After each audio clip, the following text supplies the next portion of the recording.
فأصبحنا بنعمته إخوانا أشهد أن لا إله إلا الله وحده لا شريك له وأشهد أن محمدا عبده ورسوله لا نبي بعده رب اشرح لي صدري ويسر لي أمري واحلل عقدة من لساني يفقهوا قولي ربنا زدنا علما وارزقنا فهما أما بعد. Yang sama-sama kami hormati dan kami muliakan Ketua DKM Masjid Al-Iman ayat Ketekok. Betul kan? Ayat Ketekok kan? Dan hadir juga di tengah kita Bapak Sekretaris DMI Kecamatan Tanjung Pandan dan serta bapak-bapak yang hadir dalam insyaallah majelis yang mulia ini. Saya ingin mengawali dengan satu hadis Nabi. Man shalla fi jama'atin ka'annahu shalla lailatul. Barang siapa yang salat subuh secara berjamaah, seakan-akan dia salat sepanjang malam. Masya Allah, bersyukur kita, alhamdulillah Allah pilih untuk baca subuh berjamaah. Karena tidak semua orang punya kesempatan yang sama, memiliki kemauan yang sama. Dan alhamdulillah hari ini kita selain diberikan kesempatan, Allah pula berikan kepada kita kemauan. Tinggal kita terus berdoa, semoga Allah istiqomahkan kita dalam beribadah. Hadir kami di sini, alhamdulillah pertama didampingi oleh beliau ini Bendahara DMI Kota Pangkal Pinang, Masya Allah. Dan pembina lintas organisasi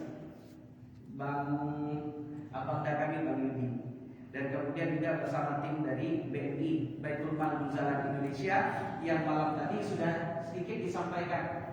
Nah sebenarnya saya juga jika ada teman tulis malam tadi, saya ingin sedikit melanjutkan tentang potensi ekonomi kita,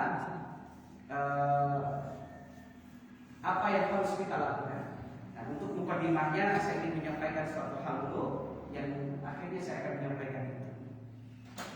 Jamaah yang dimuliakan dan dicintai Allah Subhanahu wa taala, di dalam Al-Qur'an Allah sampaikan, innal insana khuliqa halu'a idza masyahu syarru jazua wa idza massahu khairu manu'a illa al-musallin alladzina hum an salatihim dahil.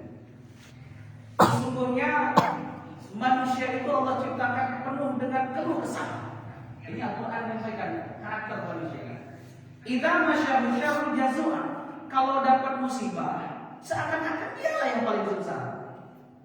Wa idza massahu khairu manu'a, dan jika mendapatkan sedikit saja kebaikan, memuncaknya luar biasa. Ini karakter manusia. Maka mohon maaf, hidup kita tidak pernah lepas dari masalah. Yang tinggal di kampung bermasalah, tinggal di kota pun masalah. Orang dan berduit masalah, berduit pun ya masalah. Ini kawannya Haji Bujang kan, Haji Bujangnya bermasalah. Tapi kalau nikah bermasalah. Tak punya anak berkeluh kesah tiap hari. Udah punya anak. Datang ke dokter segala macam. Lah punya anak bermasalah. Dan terkadang kita berpikir selesai permasalahan kita itu ketika terjadi kebalikannya. Miskin masalah, berpikir dapat duit dari orang kaya hilang masalah. Siapa bilang? Berapa banyak orang kaya tidak baca tidur, hanya berpikiran kayak apa yang dia punya. Saya banyak kalau jadi Fir'aun itu macam-macam sengsara hidup orang. Fir'aun ini kan dia punya aset seaja dia. Masa bakal jadi Fir'aun ini punya aset luar biasa banyak. Bahkan kerajaan dia itu luas sekali sampai mengaku dirinya Tuhan. Tapi kemudian hari ada peramal ngasih tahu, nanti akan ada datang bayi yang akan jadi musuh. Tiap hari gelisah hidup, tiap hari tidak bisa nyaman hidup, hanya gara-gara takut dengan bayi. Masya Allah, saya banyak mana letihnya nasib Fir'aun itu. Tiap hari dapat informasi ada yang hamil, sampai sejarah dikatakan seluruh ibu hamil dikumpul di satu tempat. Seluruh ibu hamil dikumpul di satu tempat. Yang lahir laki-laki langsung disembelih, Yang lahir laki-laki langsung sembelih, gelisah luar biasa. Dan kita pun mohon maaf kali ini, masjid yang malam tadi saya kan sedikit dengar Pak informasinya. Masjid saldonya 0, masalah. Saldonya banyak, masalah. Saldo 0 dari permasalahan orang diapel. Saldo banyak karena difitnah orang. Dan tiap hari demi masalah yang kita hadapi. Yang tiada hentinya masalah demi masalah kita dapatkan. Dan demi Allah, itulah tujuan Nabi kenapa diutus ke muka bumi. Tujuannya adalah untuk menyelesaikan masalah demi masalah. Karena yang namanya manusia ini hidup, yang tetap harus kembali kepada apa yang diinginkan oleh Yang Maha Menghidupkan. Kita sepakat bahwa kita ini adalah hamba Allah. Hamba Allah ini Abdullah. Dan sering saya mengajak kawan-kawan untuk menerjemahkan kata sederhana ini. Abdul, hamba, hamba Allah. Hamba itu apa artinya? Hamba. Hamba itu artinya budak. Budak itu kalau budak ini kan hamba sahaya, budak. Budak itu bahkan dirinya pun bukan kepemilikannya.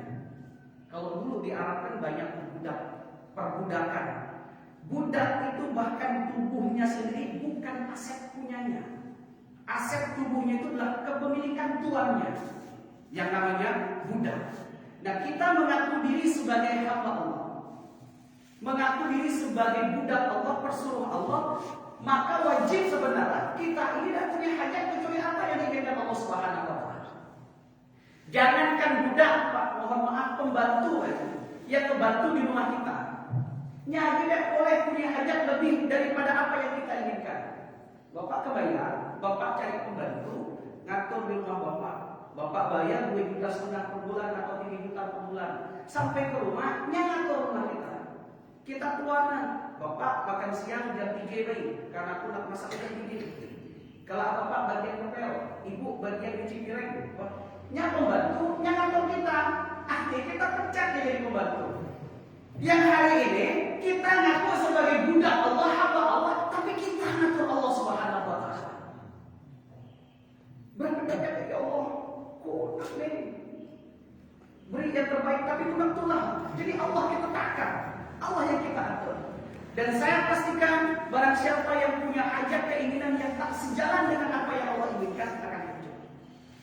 Walaupun Allah tak tampak kehancurannya langsung. Tidak seperti di film-film. Kita ini terkadang dengan yang di film-film kan kayak menakutkan betul. Ya seperti di film Indonesia. Azab yang kes, Pak. Istri durhaka mati di depan pintu. Nah, yang Allah beri ke kami ini memang tidak kes seperti itu, Pak. Jaranglah yang kes-kes, memang. Ya, yang ada kes-kes itu ya di TV tadi ya. Kubur bau bangkai kata. Tidak ya. Allah tidak seperti itu. Allah kalau pengen uji hambanya yang tak sejalan dengan kemauan Allah, terkadang diulur, dikasih apa yang dia mau. Semakin dia dibikin Allah Subhanahu wa Ta'ala.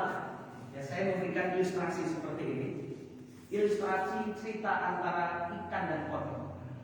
Bapak jangan kalikan ikan dan kodok ini di dalam Al-Quran dan hadis tidak ketemu ceritanya. Cerita ini cerita yang diadik-adik, cerita yang kita ada-adakan. Ya, tapi ilustrasinya sebagai ilustrasi cerita yang diada-adakan. Jadi ada cerita antara kodok dan ikan.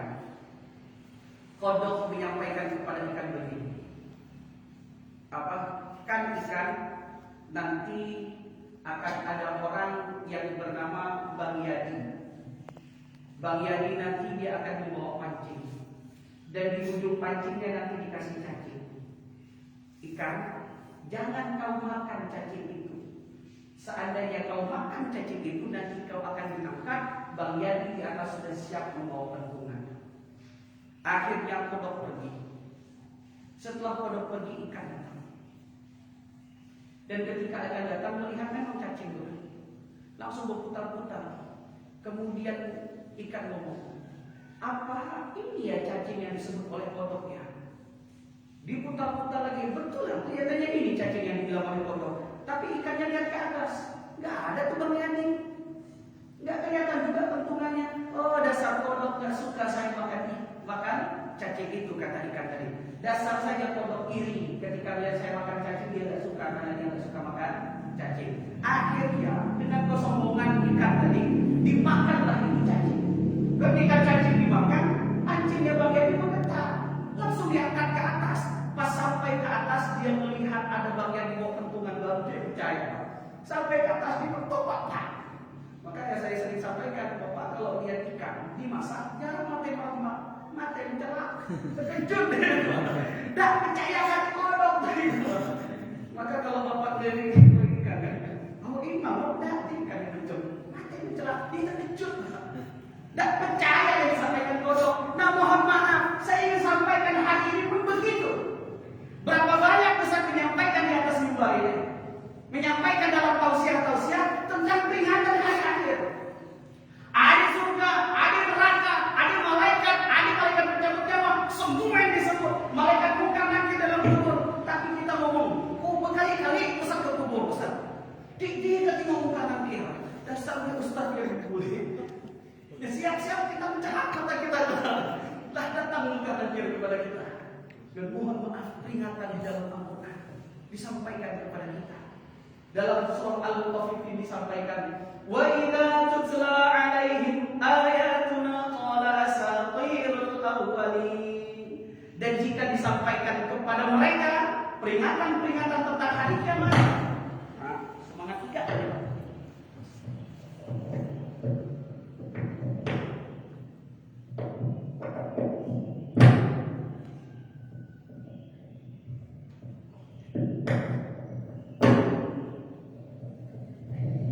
Dan jika disampaikan kepada mereka peringatan-peringatan tentang hari kiamat, mereka berkata, nah ini adalah dongeng-dongeng orang sebelum kami. Itu yang ngomong Al-Quran. Dan mohon maaf betul, yang tidak hadir hari ini ke masjid, bahkan yang tidak sholat, mereka masih menganggap peringatan hari kiamat itu sudah dongeng. Masalahkum fi saqar, qalu lam naku minal musallin. Kenapa kalian dimasukkan ke dalam api saqar, api neraka saqar? Mereka menjawab, kami dulu ketika di muka bumi tidak pernah melaksanakan sholat, tidak percaya itu dok tadi lah. Jadi begitulah cara Allah Subhanahu Wa Taala. Maka mohon maaf hari ini, jangan ada lagi bahasa yang kita ucap, Ustaz dia itu tidak pernah sholat Ustaz, dia tak pernah zakat, tapi rezekinya lancar. Dia tidak pernah sholat, tak pernah zakat, dia tidak pernah ikut majlis taklim, bahkan tiap hari itu menghina orang, makan duit riba dan segala macam, tapi rezekinya banyak. Jangan ketipu. Itulah cara Allah memberi makan ikan agar dia masuk ke dalam jeratan pancing. Dan ketika dia telah datang waktunya, dia terbelalak mata, baru percaya. Dan ketika dia percaya, dia berkata kepada Allah, Rabbi laula akhartani ila ajalin qarib, sebagaimana disampaikan ketua bahasa Islam tadi. Ya Allah, baliklah aku ke muka bumi sebentar saja. Ya Allah, sampai berkali-kali ngomong, ya Allah, balikkanlah aku ke muka bumi sebentar saja. Kemudian Allah tanya, kalau aku kembalikan kau ke muka bumi, kau nak mal salihah, aku pasti pengen mengamalkan amalan saleh. Dan kemudian di dalam ayat lain dikatakan fa'atum minal apa? Fa'atasaddaq, aku akan bersedekah. Lah Allah katakan kala, tidak mungkin. Saya tak akan mungkin mengembalikan lagi kamu ke muka bumi. Jadi ini yang pertama yang saya sampaikan. Nahnu Abdullah, kita adalah hamba Allah. Maka kalau menyatakan diri sebagai hamba, maka kita adalah budak dari Allah Subhanahu Wa Taala. Yang namanya budak, dia tak punya hajat kecuali hajat tuannya. Dan kita harus sesuai dengan apa yang diinginkan Allah Subhanahu Wa Taala. Karena kejayaan itu ada di sana. Hari ini banyak orang berpikir, dan mungkin saya sendiri termasuk pernah berpikir, pada akhirnya mohon ampun kepada Allah seandainya itu merusak pemikiran saya dulu. Saya dulu pernah berpikir, bangun kecil-kecil waktu SMP kan, hidup pun enak, muda, poya-poya, tuanya bahagia, mati masuk surga. Kemudian bingung ya sampai di buku tulisku. Moto hidup muda, poya-poya, tua bahagia, mati masuk surga. Pas ku baca-baca, ini rumus nyokek sokal gitu. Tapi itulah kan kita manusia selama hidup di dunia ini. Dan setelah saya pelajari dan terus kita kaji, ternyata bukan itu yang menjadikan bahagia, bukan itu yang menjadikan senang. Saya kasih contoh saja. Jangankan rumah bubuk, jangankan pendapatan yang pas-pasan, jangankan kendaraan kita hanya sepeda saja. Bahkan jika Allah ingin memberikan ketenangan dan nyaman kepada hambanya, di dalam api pun hamba itu bisa nyaman. Kejadian dengan Nabi Ibrahim alaihissalam. Nabi Ibrahim alaihissalam di dalam api pun dia jadi nyaman dan selamat, bahkan berpikir tidak mau keluar lagi dari api. Jangankan rumah kita yang sempit, Pak. Jangankan rumah kita yang sempit, mohon maaf. Di dalam perut ikan paus pun Allah bisa jadikan hambanya jadi rumah. Allah bisa jadikan hambanya jadi rumah. Artinya hari ini harus kita perbaharui apa yang selama ini kita anggap keliru dalam kehidupan kita. Pertama yang saya sampaikan tadi adalah kita mengaku diri sebagai hamba Allah, Abdullah, maka harus wajiblah bagi kita ikut apa yang diinginkan Allah Subhanahu wa taala. Karena kejayaan dipastikan di balik semua itu. Kalau berani berlari daripada ketentuan Allah Subhanahu wa taala, saya pastikan kalaupun ada tidak rame, kalaupun dapat tidak banyak, kalaupun banyak pasti sebentar. Tapi kalau tujuan untuk Allah akhirat, kalaupun ada tidak pasti tidak sedikit, banyak. Kalaupun banyaknya akan selama-lamanya. Itu kalau tujuan kita di akhirat. Dan selanjutnya saya ingin menyampaikan yang kedua. Yang kedua ini terkadang maaf kita selalu berharap betul mengundang rahmat Allah datang.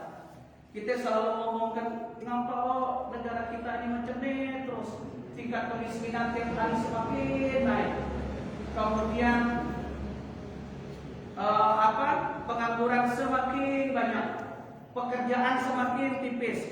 Katanya Indonesia ini tanam kayu pohon jadi surga. Tapi semakin ditinggal semakin darah, semakin bagus, semakin bagus. Saya pengen kasih contoh di sini. Sedikit mohon maaf kalau saya agak terkesan ngajar atau terkesan nasihat, mohon maaf. Tidak sampai ya. Di sini aja dapat. Saya ingin memberikan ilustrasinya, yang kemudian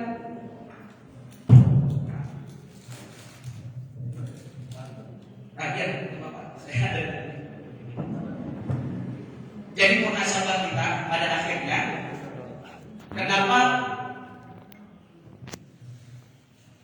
seakan-akan tidak pernah maju gitu, tidak senang-senang hidup kita gitu.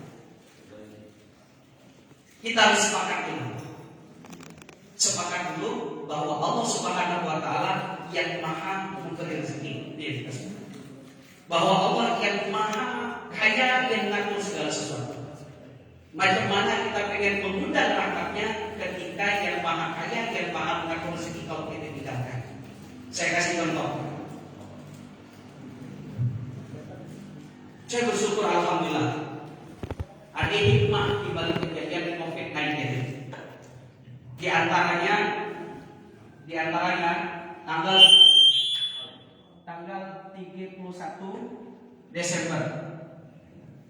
Ini yang saya syukuri salah satu di antaranya. Salah satu hikmah COVID-19 kemarin tanggal 31 Desember. Biasanya tanggal 31 Desember ini ada acara apa?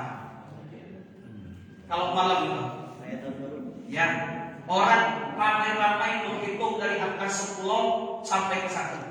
10, 9, 8. Kelihatannya saya tak usah pakai mic. Bapak pening bunyi pening. Nah, saya pengen kasih contoh tanggal 31 Desember. Ramai-ramai kita memperingati tahun baru, tapi alhamdulillah kemarin keluar maklumat dilarang kita bikin acara tahun baruan. Hikmahnya saya bersyukur, Pak. Mohon maaf kalau yang pengen mengatakan bahwa orang Indonesia ini tak punya potensi ekonominya, yang ngomong Indonesia miskin dan segala macam, sampai bikin saya sedih dengan informasi yang malam tadi Ustaz. Nak bangun masjid Gesaro kita deh. Saya kasih contoh saja. Orang Bangka Belitung jumlahnya kurang lebih 1.500.000 orang. Orang Bangka Belitung. Jumlahnya kurang lebih sekitar 500 orang. Muslimnya kurang lebih 1 juta orang. Muslimnya. Kalau saya hitung kakak kurang lebih saya bagi 4. Artinya kurang lebih 250 kakak. 250 kakak muslim. Bapak setiap malam tahun baru melihat kelebur itu yang masak, yang bikin por keluarga kita orang Islam lah. Tidak usah banyak, saya hitung 150 kakak saja. Muslim yang kuat tuh. Berapa harga pecel? Harga pecel berapa? Beda-beda. 40 yang put. Yang 40. Tapi kalau yang itu nah harga 75.000 paling murah. Itu pun hanya kali 5 kali timbang. Kalau yang itu 250.000 Pak. Saya hitung murahnya saja. Kalau niat beli pecel kurang lebih sekitar 50.000. Saya coba hitung Pak. Tuh 2, 3, 4, 5, 6, 7, 8. Nolnya 8. Tuh 2, 3, 4, 5, 6, 7, 8. 15 kali 5 75 ya. 1, 2. Bayangkan di malam tahun baru umat Islam Bangka Belitung bakar duit 7,5 miliar. Umat Islam yang ada di Bangka Belitung minimal telah bakar duit 7,5 miliar. Nah, mana kita nak undang rahmat Allah turun di muka bumi ini? Pada hari ini kita ngaku dek berduit, kita ngaku miskin, duit kita bakar. Dan sementara tetangga kita lo makan, tetangga kita lo punya rumah. Bayangkan kalau ini duit, kita bikin rumah layak huni bagi orang layak atau orang-orang miskin kita. Per rumah anggap saja 50 juta. 1, 2, 3, 4, 5, 6, 7. Oh, 2, 3, 4, 5, 6, 7. 750 bagi 5 berapa Pak Mende?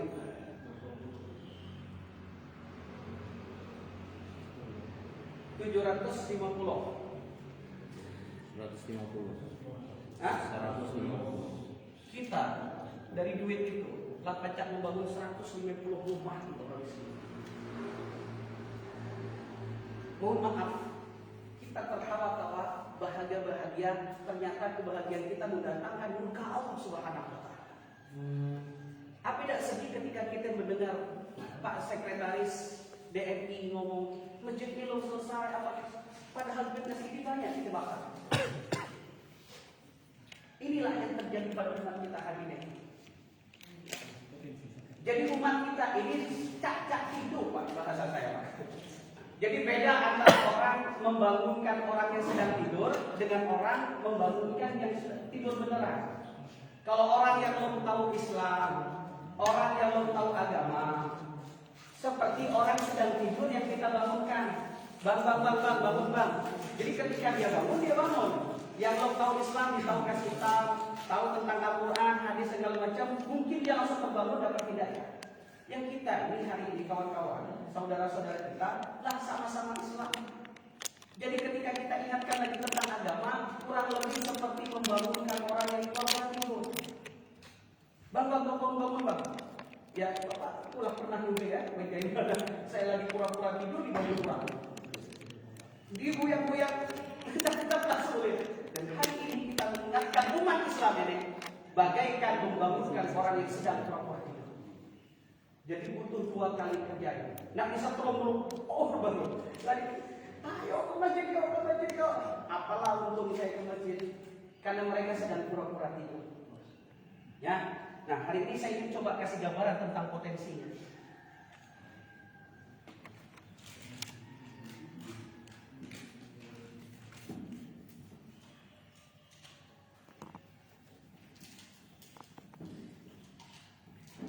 Saya ingin kasih contoh potensi yang ada di Bangka Belitung.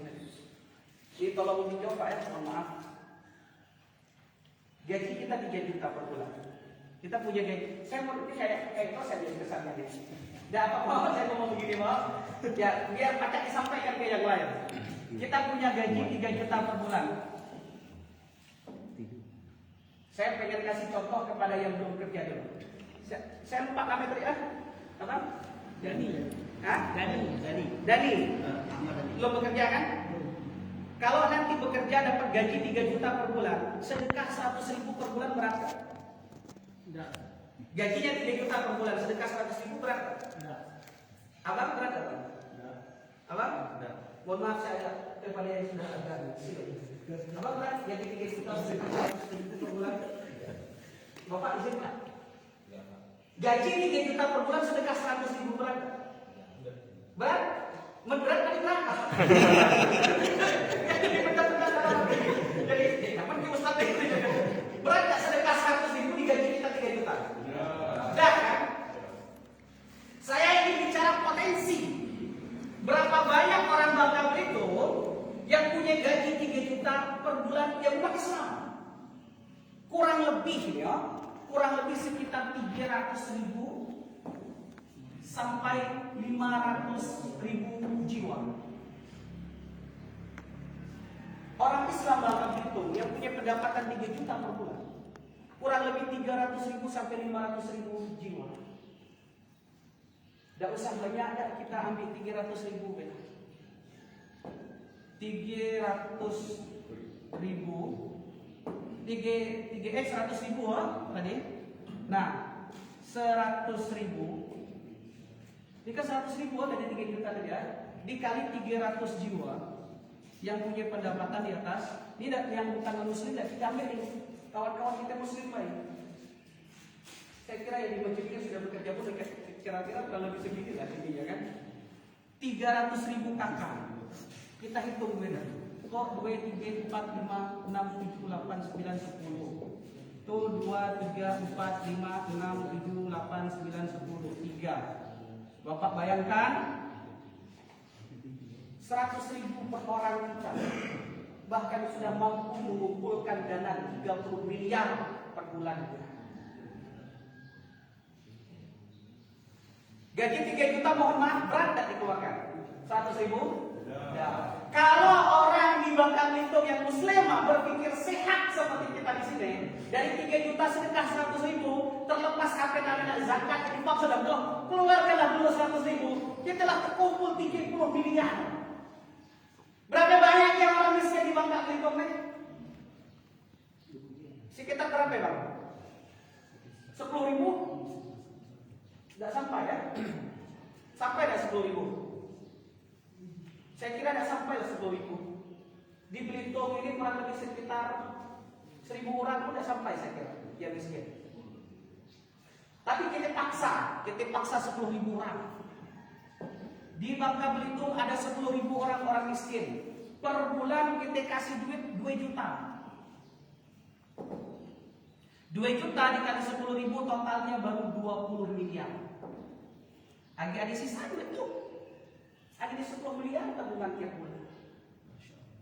Inilah kejayaan yang pernah terjadi pada masa Umar ibnu Abdul Aziz. Ketika Baitul Mal tidak pacak adik menampung duit karena orang masing-masinglah sejahtera. 2 juta orang miskin dikasih duit sehingga dari duit itu dia pacak buka lapak di depan rumahnya. Dia buka lapak tidak takut karena miskin-miskin yang lain punya duit 2 juta juga untuk pacak belanja. Hari ini dia dapat 2 juta, bulan depan dia dapat 2 juta, bulan depan lagi dia ngomong, Pak, mohon maaf, tidak usah lagi yuk kasih ke kami. Karena alhamdulillah dari 2 juta yang dikasih, kami putar untuk usaha. Dan alhamdulillah sekarang kami lah dapat pendapatan 2 juta per bulan. Membaca kami nak sedekah 100.000 tiap bulan. Itu yang terjadi. Maka terjadi dia ikhlas luar biasa, memahamkan. Dan semua itu mohon maaf Pak. Dan pacak dibicarakan di luar, hanya pacak diceritakan di masjid inilah. Karena kalau lah di luar, kita lah punya sekat. Kita lah bicara kode sebagai lurah, kode sebagai pejabat. Tapi kalau di masjid ini, semua sama tanpa sekat kita. Tukang parkir jadi imamnya sujud kita semua. Karena disinilah ada satu pintu untuk kita berkata sami'na wa ata'na. Ini yang ingin kita capai. Sederhana itu. Tapi pada akhirnya hari ini, jangankan yang dana seperti ini, zakat saja tidak terkumpul duit. Zakat saja tidak terkumpul duitnya. Ya mohon maaf, di satu sisi terkadang kita cara menyampaikannya juga salah, sehingga tidak punya motivasi untuk berbagi. Saya membayangkan sedemikian, Pak. Kita harus baru. Ustaz, kok hanya 100.000 yang lain dah? Mohon maaf, Allah melihat apa yang kita lakukan. Allah Maha tahu dengan hajat yang kita inginkan. Walaupun banyak orang yang tidak paham dengan apa yang kita mau, tapi setidaknya Allah paham dengan apa yang kita mau. Mulailah dulu dengan diri kita sendiri. Saya ingin sampaikan begini, terkait misalkan tentang zakat malam tadi, Pak. Boleh saya tahu tahun berapa zakat itu diwajibkan? Zakat kapan diwajibkan? Zakat itu diwajibkan pada tahun 2 Hijriah. Artinya Nabi itu setelah jadi 15 tahun jadi Nabi. Dibalas 13 tahun beliau di Mekah, 2 tahun beliau di Madinah. Jadi setelah 15 tahun menjadi Nabi, baru ada perintah wajib zakat. Pertanyaan saya, apakah sebelum perintah wajib zakat tidak ada ayat-ayat yang berbicara tentang harta? Ada. Zakat belum ada kewajiban, belum ada kewajiban zakat, tapi lah ada turun surah Al-Ail namanya. Inna sya'yakum la syatta, bahkan ini surah kelima turunnya. Fa amma man a'ta wattaqa wa saddaqa bil husna fasanuyassiruhu lil yusra wa amma man bakhila wastaghna wa kadzdzaba bil husna fasanuyassiruhu lil usra. Sesungguhnya pekerjaan kalian beragam, maka barang siapa yang berbagi dan percaya akan akhirat, Allah mudahkan jalan. Barang siapa yang pelit dan percaya akhirat, Allah persulit jalan. Itu zakat belum ada perintah, tapi sudah bicara tentang harta.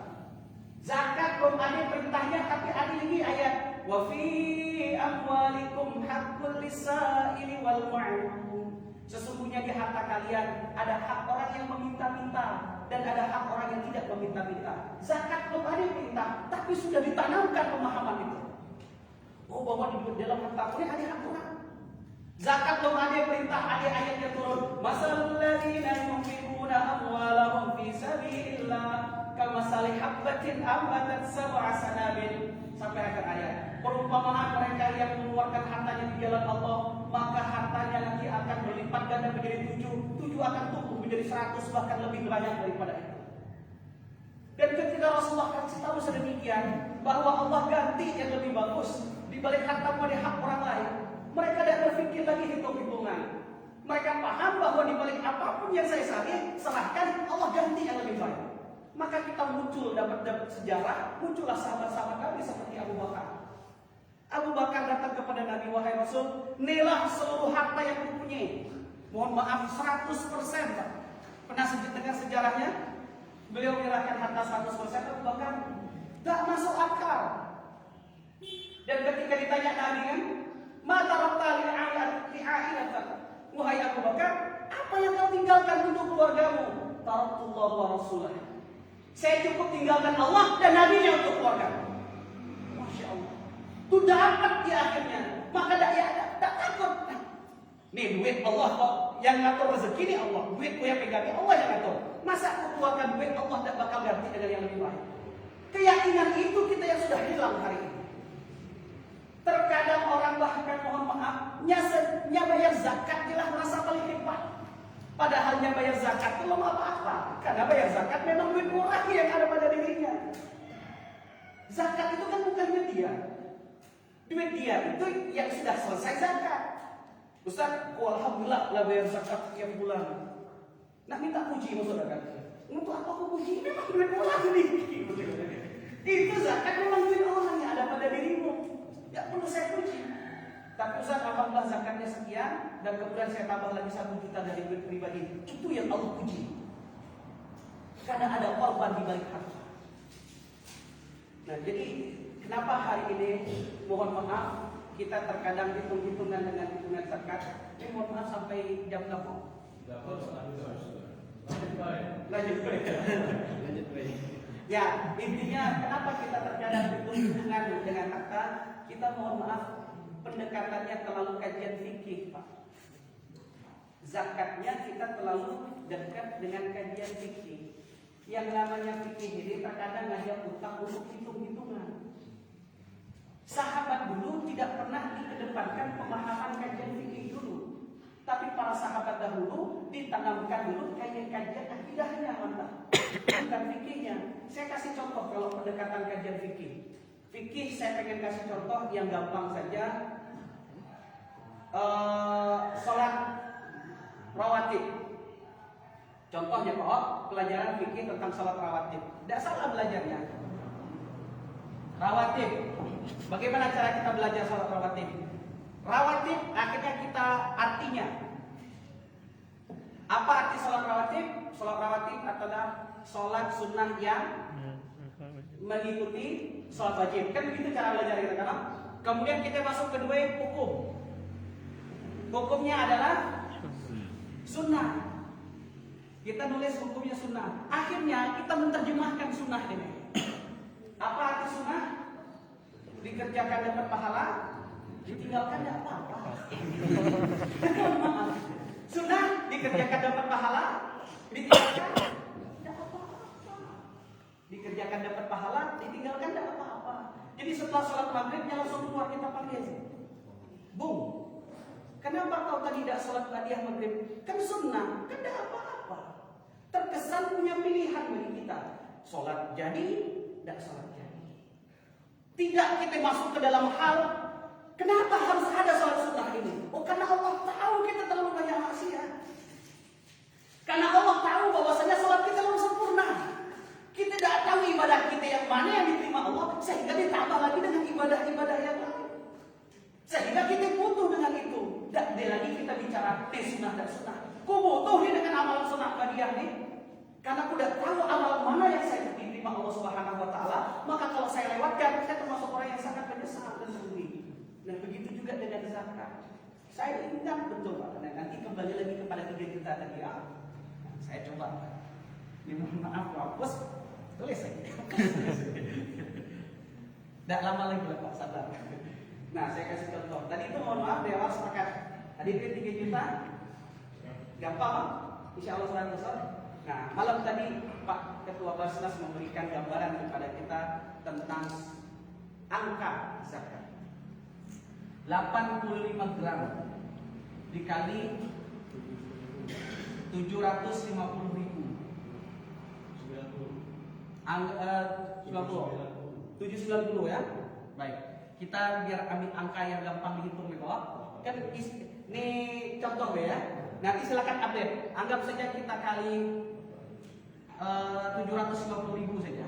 Bang Ondi coba berapa tadi Bang Ondi? 85 ribu kali 700, 85 gram kali 750 ribu. 750. Ini per tahun.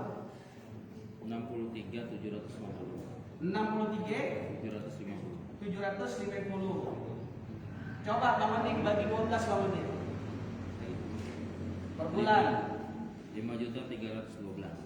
5.312.000. Jadi Pak, saya pernah ngasih sosialisasi tentang zakat. Ya, betul. Jadi Pak, saya bilang begitu kan, yang berhak untuk mengeluarkan zakat, yang sudah wajib untuk mengeluarkan zakat mal per bulannya, yang memiliki gaji 5.312.000. Setelah selesai materi, dan ini mohon maaf, zakatnya berapa nih? 2,5% berapa?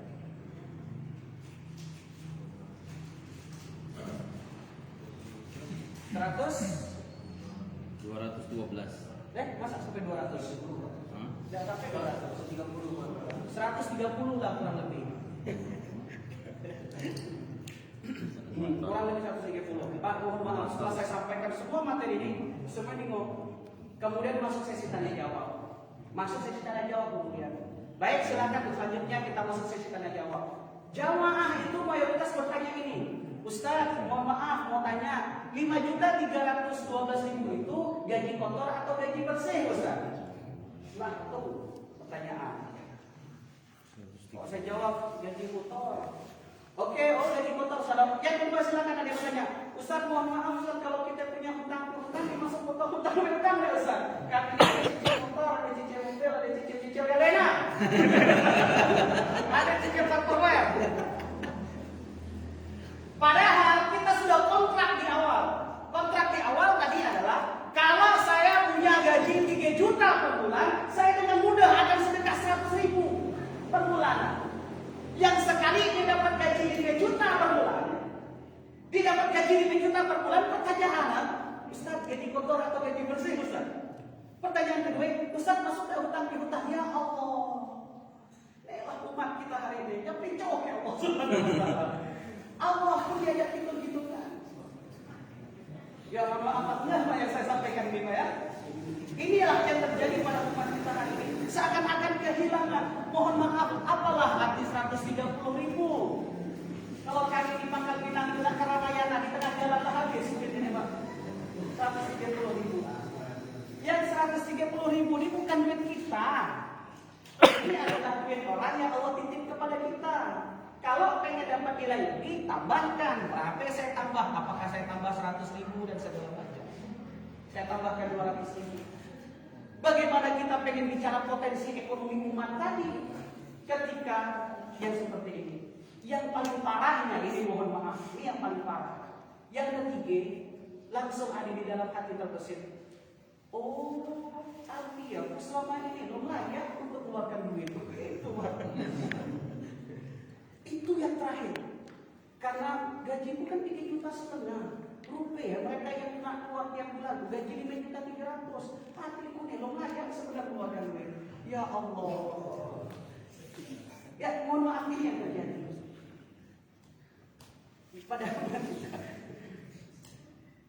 Pertanyaan saya, pada akhirnya mohon maaf, macam mana kita nak mengundang Allah datang? Bagaimana kita pengen berbicara harus sejahtera? Sejahtera kita ini bukan visi misi bupati, mohon maaf ya Allah. Di waktu dilantik bupati apa namanya? Beldim ya, baru dilantik. Dia nak menyampaikan visi misi sebanyak mungkin, nak menyampaikan programnya sebanyak mungkin. Gubernur kita, kelak ganti gubernur lagi dan segala macam. Sebanyak buih-buih mulut dia bicara visi misi program-program segala macam. Kalau tak punya iman, tak punya takwa percuma. Karena di dalam Al-Quran dijelaskan yang menjadikan berkat suatu negeri itu lau anna ahlul qura amanu wattaqau dan lebih. Kalau pengen mendatangkan keberkahan di suatu penduduk negeri, baik turun dari langit dan keluar dari perut bumi, hanya satu, bertakwa dan beriman. Titik. Karena kalau ada iman dan takwa, tak punya rasa takut di dalam hati. Jadi tidak punya rasa takut di dalam hati kalau tidak punya iman dan tak punya takwa. Nah betul itu Pak. Jadi kalau tak punya iman dan takwa di dalam hati, ya bakal ada. Dia bikin program bagus Pak. Programnya kesejahteraan Pak. Mengadakan 30 Al-Quran 30 Al-Quran per masjid. Mengadakan 30 Al-Quran per masjid. Mohon maaf, nih misi mulia dah. Program mulia dah.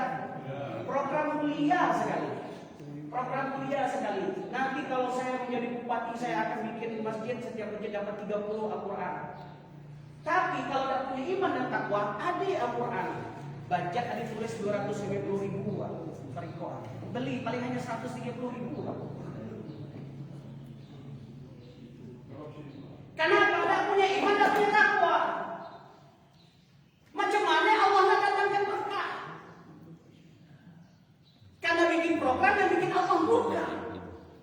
Kita sepakat yang punya rezeki Allah, yang atur rezeki Allah, tapi kita bikin program yang bikin Allah murka. Kalau untuk perkara agama pun kita ulang lebih, apalagi di luar agama perkaranya. Inilah yang terjadi pada hari ini. Tapi kalau ada iman, ada takwa, jangankan 100.000, jangankan 1 juta, jangankan 1 miliar, 100 rupiah pun dia takut makan duit orang, karena akan diminta pertanggungjawaban di akhirat. Itulah wajib kita harus menyali, melihat siapa yang paling layak, yang paling kuat imannya, paling kuat takwanya. PG sama Allah berkah. Tapi kalau seandainya jadi iman, jadi takwa, Sudahlah kita hanya melewati macam ini. Dia tinggal teriak-teriak di jalan. Ayo adamlah. Betes suara kita. Allah, kalian bilang program kalian telah dibikin program tuh. Kita program mengumrohkan marbot masjid mulia, makanya Allah mulia. Program mengumrohkan marbot masjid. Anggaran berapa? 25 juta. Cairkanlah ya 20 juta makanya. 5 juta ke mana? Allah alam. Ustaz kali-kali ini utang. Dakwah apa? Kenapa bisa begitu? Karena tak punya iman dan tak punya takwa. Maka kenapa Allah tegaskan di dalam Al-Quran, mau berkah suatu negeri, mau berkah suatu kampung, tidak lebih kecuali hanya iman takwa. Karena iman menjadikan orang rasa takut dalam hati. Iman itu kalau sudah ada di dalam hati, dia bagaikan matahari untuk bumi. Bagaikan matahari untuk bumi. Hadir matahari cerah kita, tumbuh-tumbuhan hidup. Tapi ketika matahari terbenam, gelap gulita kita. Itulah iman. Dan takwa jika sudah ada di dalam diri, maka dia akan merasa bahwa pengawasan Allah selalu lekat dalam dirinya. Maka setiap pengen ada tangan, ya Allah, ini Allah berkata, nyari takut ke situ. Aduh, kalau macam mana ini kalau saya tanda tangan karena ada anak-anak yatim, orang-orang yang tidak dapat. Makanya sedemikian Bapak ini saya sampaikan ya. Jadi kita bukan umat yang miskin. Kita bukan umat yang terpinggirkan. Kita bukan umat yang tidak punya potensi. Tetapi kita adalah umat yang punya potensi besar. Jangankan untuk bikin masjid yang 2 miliar, kita bahkan bisa bikin masjid yang mengalahkan masjid-masjid yang lain. Kenapa? Karena kita punya potensi besar. Dengan penuh kesadaran, maka saya sampaikan tadi, kalau orang-orang di luar sana punya pemahaman yang sudah sama kayak kita, apalah arti 100.000 ya. Dan itu juga akhirnya kami tidak mau berhenti mensosialisasikan ini bersama kawan-kawan BMI. BMI ini adalah Baitul Mal Munzalan Indonesia. Kami alhamdulillah di perwakilan Bangka Belitung. Saya tidak bagian daripada pengurus, tapi diminta untuk menjadi pembina. Tapi saya katakan saya lebih cocok jadi pembinasa. Bukan pembina, pembinasa.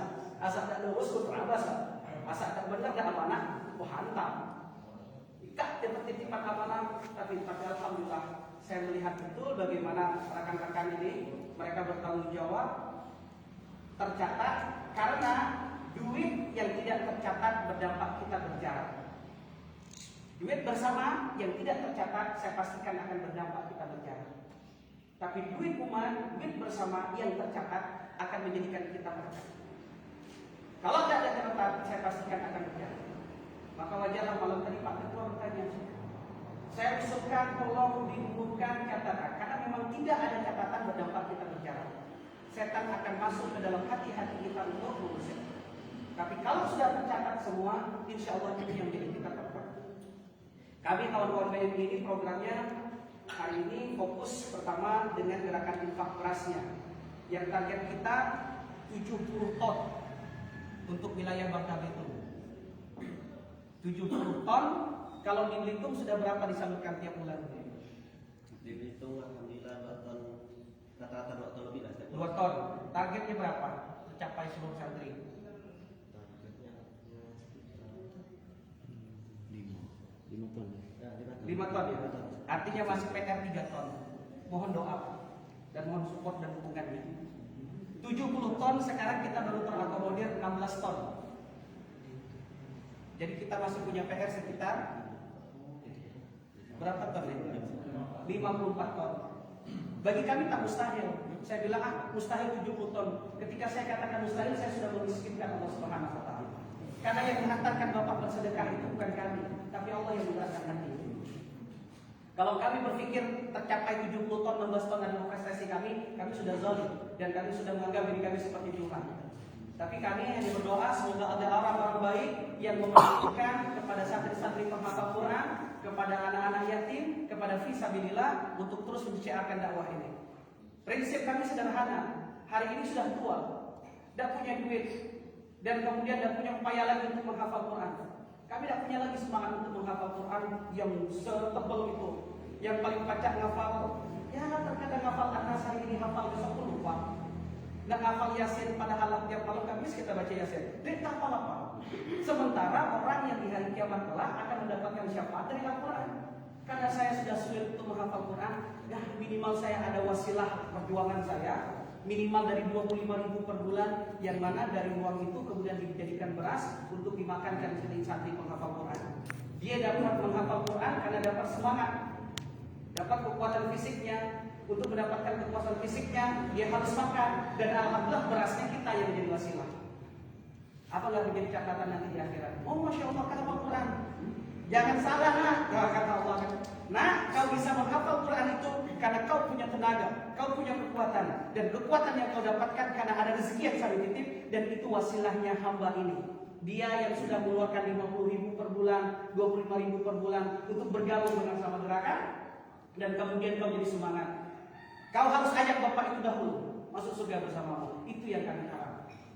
Ya, yang kami harap seperti itu ada bagian pula di akhirat. Karena mohon maaf dunia tidak lama, sebentar saja. Dunia ini tidak lama, sampai mati saja. Kalau mati besok sudah selesai. Kalau masih yang besar selesai. Bang Yani ini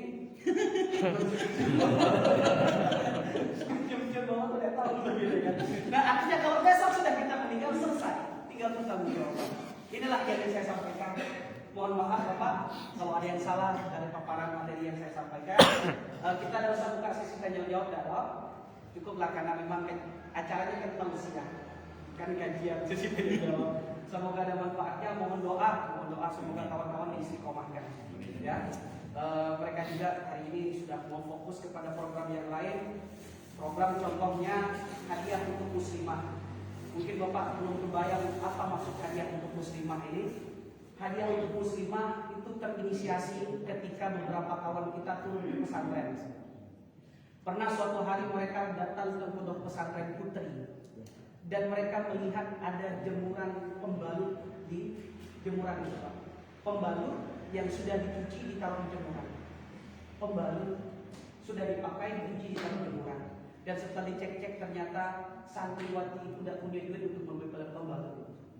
Untuk beli pembalut pun tidak ada duit. Akhirnya dipakai, dicuci, kemudian dipakai. Kemudian ada juga yang kenanya robek-robek. Bukan dia tidak menyempurnakan syariat. Bukan dasar menyempurnakan syariat dia pakai robek-robek itu. Karena memang tidak ada duit untuk membeli mukena baru. Pertanyaan saya, di mana kita yang mengaku diri kita sebagai umatnya Nabi Muhammad? Di mana diri kita ketika kita mengaku diri kita sebagai umat Nabi Muhammad, ketika banyak saudara kita yang punya nasib yang seperti itu? Itulah maka kami juga berharap kepada Irfan ya, Iwan. Terus saja istiqomah, kuatkan diri, mantapkan. Tidak usah sibuk dengan apa orang ngomong, kita ini macam-macam. Wa kafa billahi syahida. Cukup Allah jadi saksi dari apa yang kita lakukan. Karena yang kita cari bukan wajah manusia, yang kita cari bukan pujian manusia. Yang kita cari cukup adalah penilaian Allah Subhanahu wa taala. Kepada Allah saya mengampun. Semoga ada manfaatnya. Billahi taufiq wal hidayah. Assalamualaikum warahmatullahi wabarakatuh. Waalaikumsalam.